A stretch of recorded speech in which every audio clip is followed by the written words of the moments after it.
Automakers are writing millions of lines of code to define modern vehicles, but that software complexity is scaling much faster than physical hardware can iterate, and the development lifecycle hits a strict bottleneck. This Gantt chart illustrates the traditional automotive development timeline. Hardware tape-out and software integration are arranged in a rigid sequential dependency. When engineering teams try to shift software development earlier in the schedule, the process snaps back, anchored to when physical hardware actually becomes available. Because they cannot wait for silicon, software teams are forced to test advanced driver assistance systems and in-vehicle infotainment domains in isolated silos, running their code on generic compute environments. These software unit tests routinely pass in isolation. The critical failure occurs months later, when those supposedly flawless code blocks are finally merged onto the physical target hardware. Unidentified system interdependencies surface all at once. Fixing them requires late-stage redesigns that cost manufacturers heavily in both capital and production time. Relying on hardware availability to begin validation restricts the rapid, iterative release cycles that software-defined vehicles require to remain viable. The theoretical solution is to move the entire vehicle architecture into the cloud, running a full-stack, system-level digital twin. But building a bespoke, system-level twin by assembling disparate models typically takes up to 2 years of manual integration.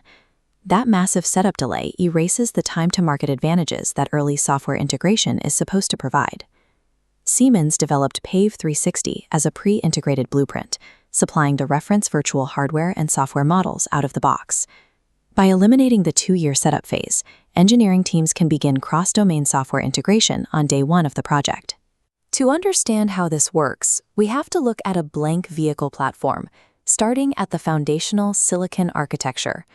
This diagram shows the core of the PAVE360 blueprint, a virtual model of the ARM Xena compute subsystem. The virtualized system on chip accurately processes code through the exact vector pathways and logic gates it will eventually use. The subsystem provides a one-to-one architectural specification, identical to the physical processors that will be installed in the car. Matching the architecture perfectly prevents the discrepancies where code passes in simulation but crashes during physical production. Testing pre-silicon without architecture-native simulation is only an approximation. Real validation requires exact architectural parity.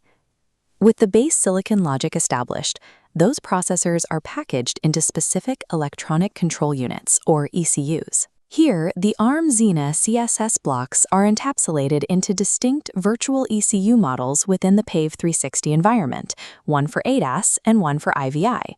Historically, advanced driver assistance systems and in-vehicle infotainment domains were engineered completely separately. In a software-defined vehicle, those domains must share massive, continuous data loads to function. For example, the ADAS sensor array processes raw environmental data to map the surroundings. The IVI cockpit systems then leverage that map data to render passenger-facing applications. If you write the IVI software without continuous access to the incoming ADAS data stream, the integration will fail when the two systems are connected.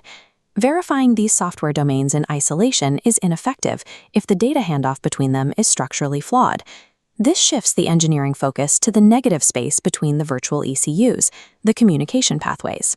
This connection represents a simulated vehicle network, facilitating the massive data transfer between the ADAS and IVI models. The digital twin accurately simulates realistic network latency, bandwidth constraints, and packet loss across this exact virtual connection. The network itself is a primary point of failure. You have to validate the physical communication pathways the software relies upon to ensure system stability. A highly accurate internal model still needs highly accurate external stimulus to react to. This diagram introduces the final layer, an AI-infused vehicle scenario simulator. It pushes raw geometric point clouds into the ADAS block, triggering the SoC model to process a decision and send an actuation signal back out. The real-time reception of that actuation data, such as braking or steering commands, is fed back into the simulator, dynamically altering the virtual environment. This complete loop proves the software can sense, decide, and actuate in a physically accurate environment long before the first chip is manufactured.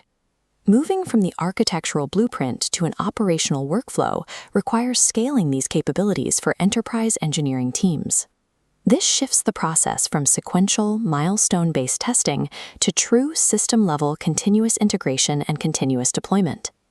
This model illustrates multiple developers across globally distributed teams connecting simultaneously to the single central cloud blueprint. Code compiles concurrently from different domain teams directly into the unified virtual environment, updating the ADAS and IVI models in real time. An engineer can deploy a specific code block and instantly validate how it performs within the context of the entire living vehicle system. Relying on a shared architectural truth instantly exposes dependency crashes and system conflicts that used to remain hidden until the physical prototype phase. This virtual workflow is already operating in the market through integrations like the one with chip and system design provider SAIC. SAIC utilizes PAVE360 to achieve certified system-to-chip level verification entirely before physical manufacturing begins. This chart demonstrates the specific competitive advantage. By identifying critical flaws early, they compress the development cycle by up to 12 months. This permanently replaces a culture of reactive physical troubleshooting with proactive pre-silicon engineering. Today, AI-defined vehicles are changing the definition of a tape-out, moving the entire validation process into the cloud. In the era of software-defined vehicles, physical hardware is no longer the starting line for software integration, it is the finish line.